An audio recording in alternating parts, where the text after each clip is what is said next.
Vamos a dar la bienvenida a nuestro invitado esta tarde, que es el periodista Marvin Del Cid, periodista guatemalteco que está exiliado en estos momentos en México por diferentes tipos de amenazas que sufre la prensa en Guatemala, por investigaciones que publican de diferentes personas, altas figuras del gobierno relacionados a ellos.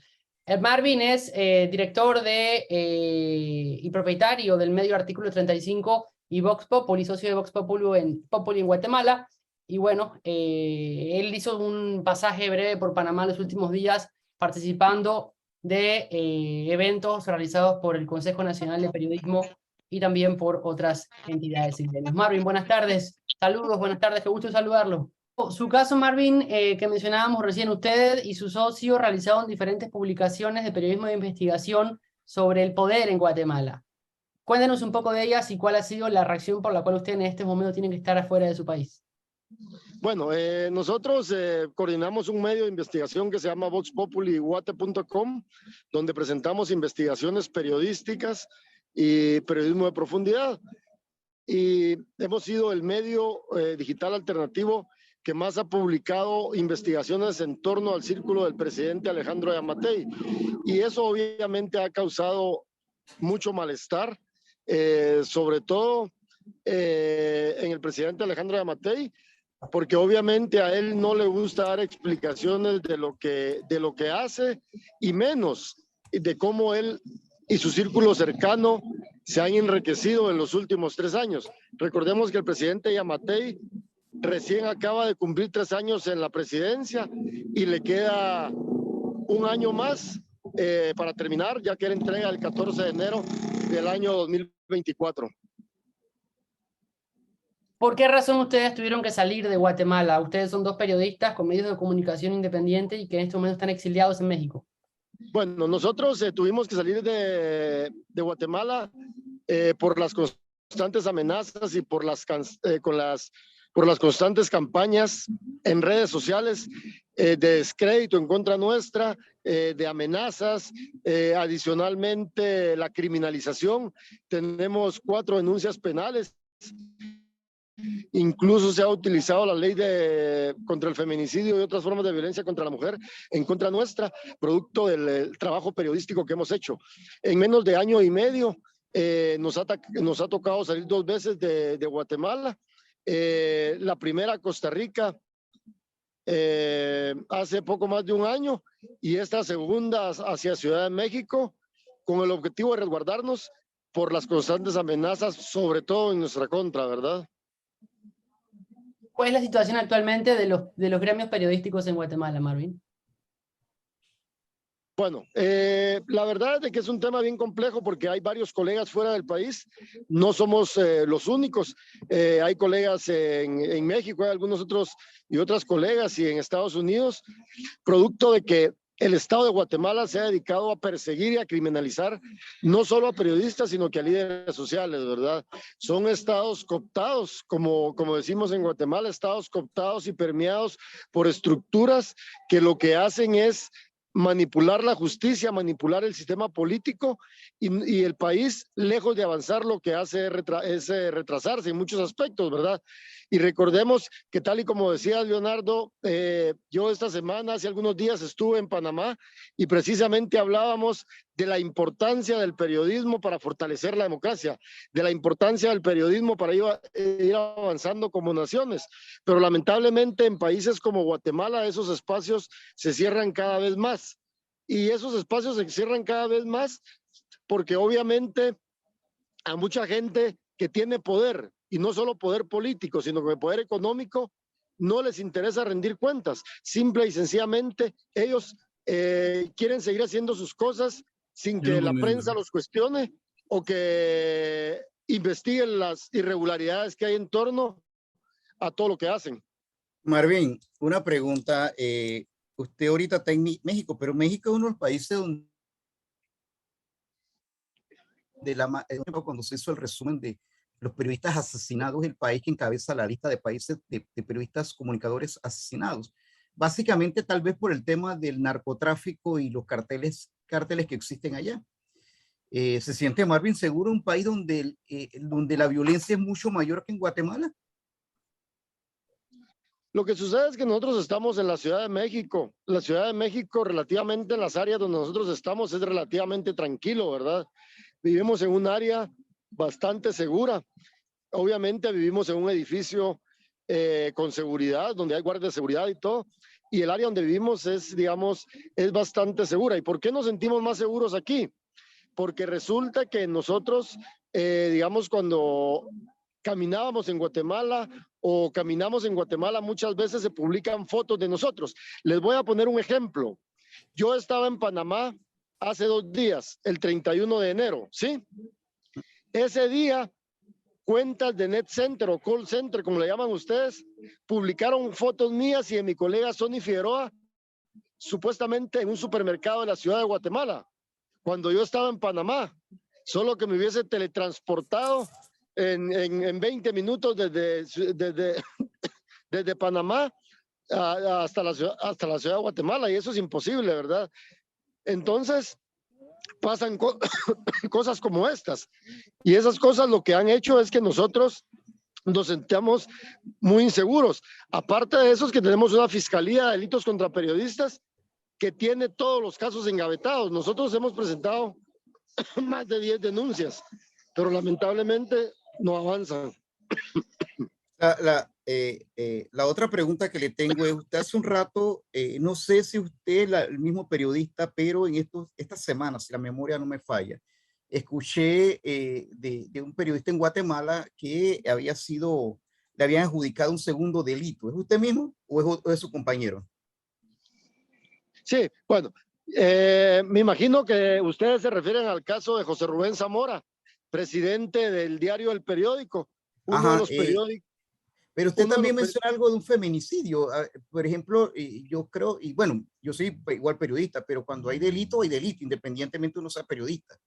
No, es que aquí no hay delito. Aquí lo que sucede es de que gente cercana al gobierno, es que aquí no es que haya delito, simple y sencillamente gente a la que le hemos publicado cosas, la mamá y la hermana de Miguel Martínez, la pareja del presidente Alejandro Yamatei, porque hay que decirle las cosas como son, porque el presidente Alejandro Yamatei puso a su pareja en un cargo público que se llamaba Centro de Gobierno. Cuando puso a su pareja en ese cargo, lo que hizo fue darle poder político y poder de varias naturaleza. Y esta persona, producto de haber ocupado ese cargo, es una de las personas que más ejerce influencia en la vida política nacional actualmente.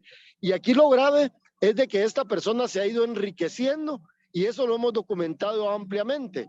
Y producto de esas investigaciones, publicamos que la mamá y la hermana de Luis Miguel Martínez se habían mudado a una lujosa residencia cerca de la Antigua Guatemala. Yo no sé si ustedes conocen Antigua Guatemala, pero Antigua Guatemala es uno de los sectores más caros del país, donde las propiedades no bajan de $300,000. Pues la familia de Miguel Martínez se cambió. Publicamos eso y producto de ese reportaje, la mamá y la hermana nos denunciaron con la ley de feminicidios. Y la jefa de comunicación del Congreso de la República, Jocelyn Fernanda Mérida Solano, le descubrimos que en la oficina de prensa, la oficina de comunicación que ella maneja, había una campaña de desprestigio en contra del Procurador de los Derechos Humanos y en contra de diputados de oposición. Todo esto se documentó y se presentó con pruebas. Producto de ese reportaje también nos denunciaron con la ley de feminicidio. ¿Y cuál es el delito que se nos quiere imputar? El delito de violencia psicológica, porque aparentemente estamos ejerciendo violencia psicológica en contra de ellas por publicar los abusos que cometen. Por un lado, la familia de Miguel Martínez enriqueciéndose, y por el otro, una funcionaria pública que utiliza fondos del Estado para atacar a la oposición. Pero aclarado eso, Marvin, el tema del otro señor que se encuentra, creo que detenido en Guatemala, estamos hablando de enriquecimiento ilícito por negocios de blanqueo de capitales. ¿Es así? Bueno, ahí el Ministerio Público lo que está haciendo es que investigando a José Rubén Zamora por el delito precisamente de lavado de dinero, delito por el cual fue detenido hace más de 6 meses en su casa. Obviamente él tendrá que dilucidar esta situación, ¿verdad? Es una situación que él tendrá que enfrentar en los tribunales y determinar si él está involucrado en el delito de lavado de dinero o no está involucrado, por un lado. Pero por el otro, lo que llama poderosamente la atención es la forma en que fue capturado José Rubén Zamora. Fue un despliegue de más de 200 agentes de la Policía Nacional Civil y que ingresaron a su casa por la terraza y lo capturaron con un operativo que ni siquiera con ese tipo de operativos capturan a los narcotraficantes en Guatemala, ¿verdad? Es decir, fue un amplio despliegue. Obviamente José Rubén Zamora tendrá que demostrar en los tribunales si el delito que se le imputa es un delito que él cometió, ¿verdad? Claro, por eso era que le preguntaba sobre ese tema, porque vuelvo y le digo, lo leí esta semana, lo había visto anteriormente, vi que hubo un segundo cargo y obvio, la gente no se puede cubrir con el periodismo para estar cometiendo delitos tampoco, ¿no? Porque porque desafortunadamente sí, puede ser que el presidente Alejandro Yamatei tiene un problema de no saber dónde terminan los límites del poder, ¿no? Pero por el otro lado también, lamentablemente, Marvin, no es lejana la situación de Guatemala, del resto de los países del mundo, y de Panamá, por ejemplo, y de Latinoamérica, donde hay periodistas que cometen delitos y pues tal vez no, a veces se piensa, ahí estamos de acuerdo, ahí estamos completamente de acuerdo. El problema en que países como Guatemala lo que está sucediendo es de que están señalando a periodistas de diferentes delitos. Por ejemplo, a nosotros nos quisieron imputar el delito de asociación ilícita. Es un delito grave que se le tiene que imputar a las estructuras criminales. A nosotros se nos quería imputar ese delito. Se nos está persiguiendo también por el delito de amenazas, por entrevistar a gente cercana al presidente Alejandro Yamatei. Yo entiendo el punto y yo entiendo de que hay periodistas que cometen ilícitos y en Guatemala hay muchos periodistas que probablemente cometen ilícitos, pero en el caso de nosotros se nos está persiguiendo producto de las investigaciones periodísticas que estamos haciendo. El problema es que el discurso que tiene el presidente Alejandro Yamatei y sus funcionarios es precisamente ese, tratar de desviar la atención producto de eso, ¿verdad? Entonces, al final de cuentas, él tiene una comisión presidencial que se llama la Comisión Presidencial contra la Corrupción. Esa comisión no investiga absolutamente nada del círculo del presidente Alejandro Yamatei. Y les pongo un ejemplo. Alejandro Yamatei estuvo en 5 campañas políticas y quedó a la 5ª. Le debía un montón de plata a mucha gente. No sé quién le financió tantas campañas políticas. Nosotros también hemos documentado que a él lo financian grandes empresarios que tampoco quieren rendir cuentas, que es uno de los grandes problemas en Guatemala, el tema del financiamiento de los partidos políticos. Porque como decimos en Guatemala, una frase popular, quien paga el mariachi pone la música, y él responde a los grandes intereses y no responde a los intereses del pueblo. Les pongo otro ejemplo. Él prometió que iba a disolver la Secretaría de Asuntos Administrativos de Seguridad SAAS, la que le da seguridad a él, a funcionarios de gobierno, pero no cumplió ni siquiera con eso. Ha mentido también con esas situaciones. ¿Por qué? Porque Alejandro Yamatei lo que hizo fue mentir durante la campaña política.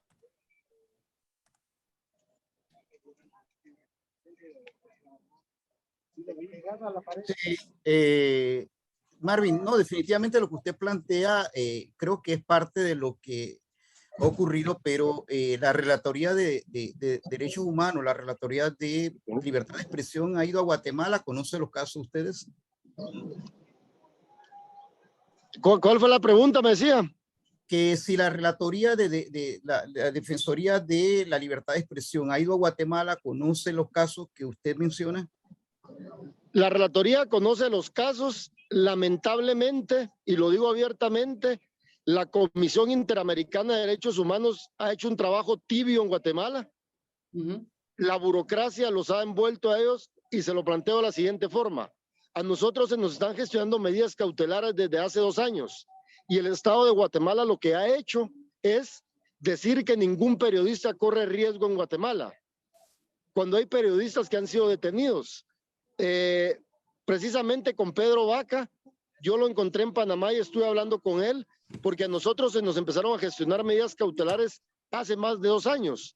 ¿Y qué sucede? La Comisión Interamericana de Derechos Humanos determinó que no habían suficientes elementos para darnos medidas cautelares y recientemente en diciembre las archivó. ¿Pero por qué las archiva? Porque también el Estado de Guatemala se ha dedicado a mentir a través de la Procuraduría General de la Nación diciendo que se nos ha dado seguridad. Nosotros hemos presentado varias denuncias y producto de ello, la policía aparentemente dice que nos ha dado seguridad perimetral. ¿Y qué es seguridad perimetral? Que te manden una patrulla a tu casa cada 3 horas. Y eso lo hicieron hace 3 años, pero ahora no han hecho absolutamente nada de eso. Yo no sé si la Comisión Interamericana de Derechos Humanos está esperando que asesinen periodistas en Guatemala o que las cosas se pongan más graves para ponerle más atención al país. Lo que sucede es de que en países como Guatemala, donde la Corte Suprema de Justicia está cooptada, donde el organismo ejecutivo está cooptado, es un país donde se tienen pocas esperanzas, ¿verdad? Porque ellos ponen a los fiscales, ellos ponen a los jueces y persiguen a la gente que los cuestiona, a los opositores, pero a la gente que ejerce el poder no la persiguen porque se tapan todos con la misma chamarra, lamentablemente. Luchín, ¿algo para agregar? Bueno, la pregunta es que si él ha ido a estas instancias para poner la denuncia, ¿okay? Porque es muy importante. A veces piensan que no, pero esta denuncia, estos organismos llegan al lugar y hacen la investigación. Digo, por ejemplo, organismos así como los derechos humanos. Ustedes, los periodistas, deben tener algún tipo de organismo que los proteja a ustedes. Porque esto que estoy oyendo no es la primera vez que ocurre, esto no es la primera vez que pasa, que los gobiernos están correteando a los periodistas, ¿no? Y los están correteando precisamente por las investigaciones y las cosas que hacen. Hasta cierto punto te puedo decir también, Leo, uno tiene que tener cuidado, yo creo que hemos hablado de esto anteriormente, Sí. porque de repente a alguien no le gusta lo que está investigando y te quieren callar. Pero en el caso de Marvin ya lleva rato. Ya lleva rato. Yo espero de que exista un organismo que los pueda proteger. Mira lo que ha pasado en México con varios periodistas también. Te dejo, Marvin, para ver qué piensas sobre eso, ¿no? No, de hecho nosotros, tal y como lo decías, nosotros hemos presentado las denuncias a los organismos internacionales como corresponde. Desde hace 2 años se nos estaban gestionando medidas cautelares, pero lamentablemente el Estado de Guatemala se ha dedicado a mentir sistemáticamente, diciendo que no corremos peligro. Y les pongo un ejemplo. A mi casa llegaron amenazas de muerte, en redes sociales hemos recibido amenazas de muerte. De todo esto tiene conocimiento la Comisión Interamericana de Derechos Humanos. De todo esto tienen conocimiento varias embajadas, por ejemplo, la Embajada de Francia, la Embajada de Inglaterra, la Embajada de Estados Unidos. De todo esto tienen denuncias en sus manos la Fiscalía de Delitos contra Periodistas. Todo esto está documentado, todo esto se ha respaldado. Pero imagínense ustedes, nosotros hemos presentado denuncias en el Ministerio Público de Guatemala, en la Fiscalía de Periodistas, sobre el acoso que recibimos en redes sociales. ¿Y cuál es la respuesta de los fiscales? Decir que no tienen la capacidad de investigar. Así han respondido. Y les cuento algo. Nosotros logramos hace algunos meses, en 2022, en octubre fue, en octubre del 2022, logramos que se condenara a 2 agentes de la Policía Nacional Civil por el delito de abuso de autoridad, porque capturaron ilegalmente a mi colega Sonny Figueroa. Y para llevar a juicio a 2 policías, nos tardamos más de 2 años. Y ustedes mejor que nadie saben de que la policía constantemente comete abusos de autoridad en contra de los ciudadanos, pero la mayoría de gente no lo denuncia. Nosotros lo denunciamos y logramos llevar a juicio a ambos policías y logramos una condena de 4 años. Y producto de esa condena también nos empezaron a amenazar de muerte porque nos dijeron de que no iban a permitir que 2 periodistas denunciaran a policías y que además los condenaran. Entonces, todo esto se ha denunciado. Lamentablemente, el problema es de que el discurso del Estado de Guatemala sigue siendo el mismo, de que yo los invito a ustedes a leer. Hay fiscales exiliados, exjueces, periodistas, líderes sociales. Lo que sucede es de que los problemas en Guatemala cada vez son más graves y en la medida que nos callemos, la situación se va a poner mucho más compleja, ¿verdad? Sí, Marvin del Cid, periodista guatemalteco que está exiliado en este momento en México, propietario de Vox Populi, artículo 35. Gracias por habernos acompañado esta tarde y bueno, se cuida por favor y estamos en contacto. Un abrazo y gracias por el espacio y que estén bien. Saludos de nuevo hasta Panamá y gracias por el recibimiento los últimos días.